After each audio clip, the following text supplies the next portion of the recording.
Hey everyone, Leon Peter from the Geopolitica Mundial channel here. Today I'm trying a new video style and hope to do this weekly, usually on Mondays. Later, if you like it, leave a comment about what you think regarding this new format that I'm going to try out. What's new about it? I'm going to pick a piece of news that I consider important from Sunday or Monday, and then I'll make the video on Monday. I'll try to release it on Mondays, if not every Monday, at least most Mondays, around noon. Today's news, right, that I want to talk about with you, it's this one here. The alliance between Netanyahu and Trump shows strain due to the conflict with Iran. Netanyahu and Trump are no longer fully aligned. Signs of strain are beginning to appear in the political alliance between Benjamin Netanyahu and Donald Trump as the consequences of the conflict with Iran increase. The Guardian reported that Netanyahu publicly stated he remains in full coordination with Trump, but frustration behind the scenes and reports of fewer consultations indicate that the relationship is under pressure. This matters because the two leaders were seen as very much aligned in the strategy that led to the current confrontation. If that alignment is weakening now, it could have an impact, both on the military direction of the conflict and on the shape of any diplomatic solution. One of the reasons for the growing tension is that the conflict seems to have become more costly and more complex than expected. Well, who would have imagined that, right? There were plenty of CIA reports and Pentagon reports saying that it wouldn't work the way they were planning it, but whatever, right? They just ignored it. After all, let's remember here that Donald Trump, according to several White House sources, CIA reports, and the military, would simply believe whatever his son-in-law says. His son-in-law is the mastermind behind his foreign policy, so why even have a Secretary of State, right? None of that matters. Surprise. Well, moving on here. The Guardian reported that the initial assumptions about Iran's vulnerability and the chance of a quick political collapse did not materialize, while the AP quietly reported that Netanyahu's government is already facing internal political pressure because of the course of the war. If this shared miscalculation now has political consequences on both sides, Netanyahu faces growing internal pressure ahead of the elections, while Trump risks appearing tied to a conflict that has proven much more difficult to control than it seemed at first. In this sense, the tension is not just personal but strategic. We have to keep that in mind, okay? First, a large part of the Israeli population does not agree with the more, let's say, messianic wing of the Israeli government, right? More religious, which I've already mentioned here on the channel, right, that wants to speed up the coming of the Messiah who would liberate the land of Israel and so on. Most Israelis think that's nonsense. They think it's cheap mysticism and they don't agree with it. Of course, that doesn't mean they sympathize with Iran, but they realize that the way things were going, it wasn't going to work out, right? The Iranian regime, it's much more, how can I put it, ossified, so to speak, right, than the Venezuelan regime. The Venezuelan regime, I'm not Venezuelan, okay? But the regimes across the Americas as a whole, maybe with the exception of the United States itself, are, let's say, much less institutionalized and fixed than the Iranian regime. You can say whatever you want about the Iranian regime, but first, there's an ethnic and cultural identity that's thousands of years old, way, way older than the Western idea, let's put it that way. And second, and this is what a lot of people have trouble understanding, who think that all dictatorships are the same, right? Every dictatorship, dictator here, dictator there, it's not quite like that. There are different types of dictatorships. The Iranian dictatorship, it's not centered around a single person, right? Like Saddam Hussein's regime was, like Gaddafi's regime in Libya was. So you take that guy out, you bring down the whole system like the Arab nationalist dictators were, to put it better, right?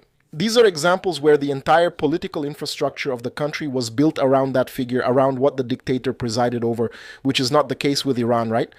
The case of Iran is a much more robust dictatorship in the sense that it is much more spread out among different leaders.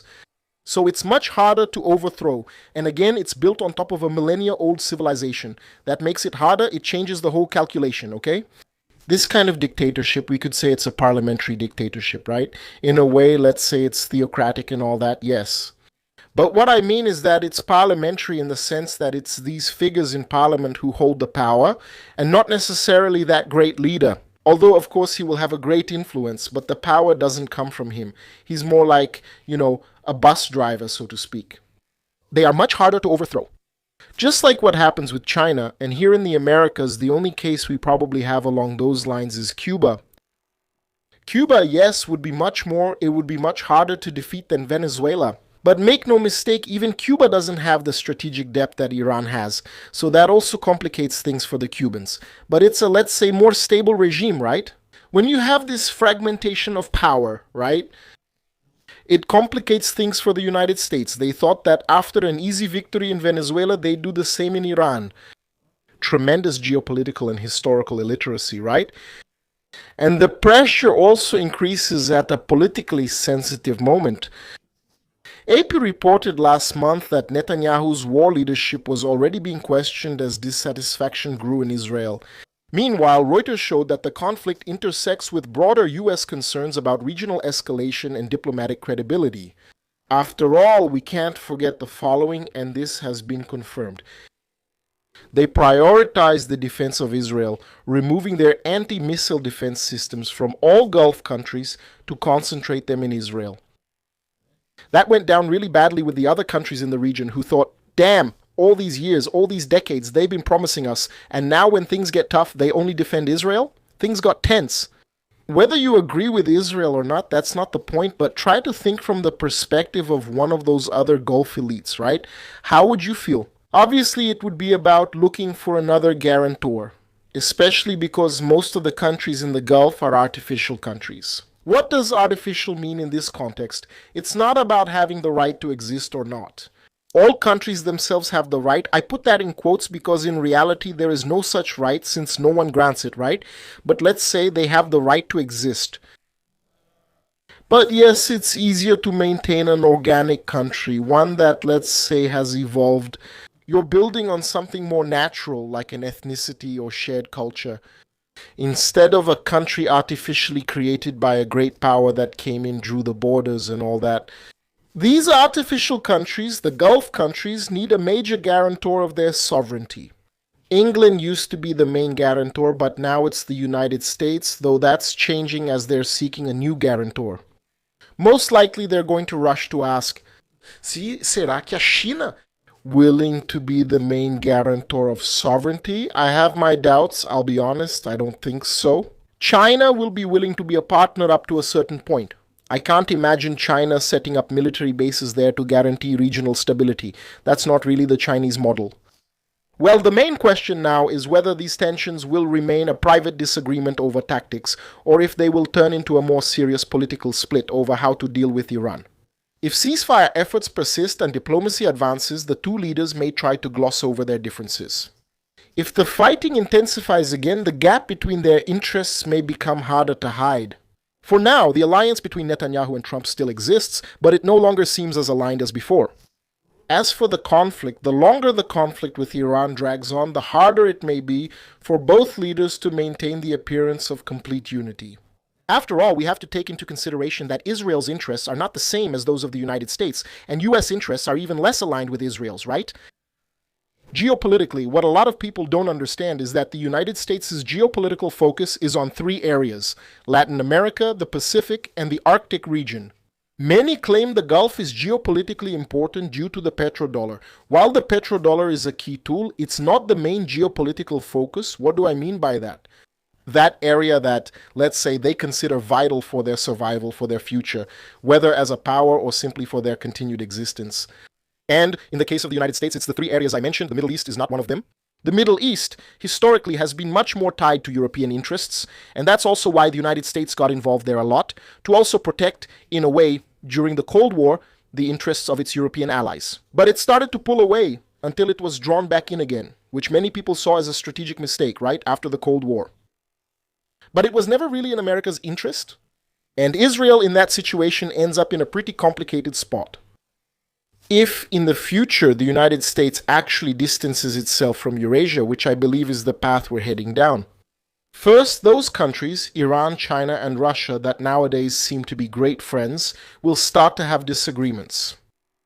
They are not unified by geopolitical interests, they are not unified by ideological interests, and they are not united by the goal of building a new order. Because each one has a different perspective of what this new order would be, and they are not similar to each other.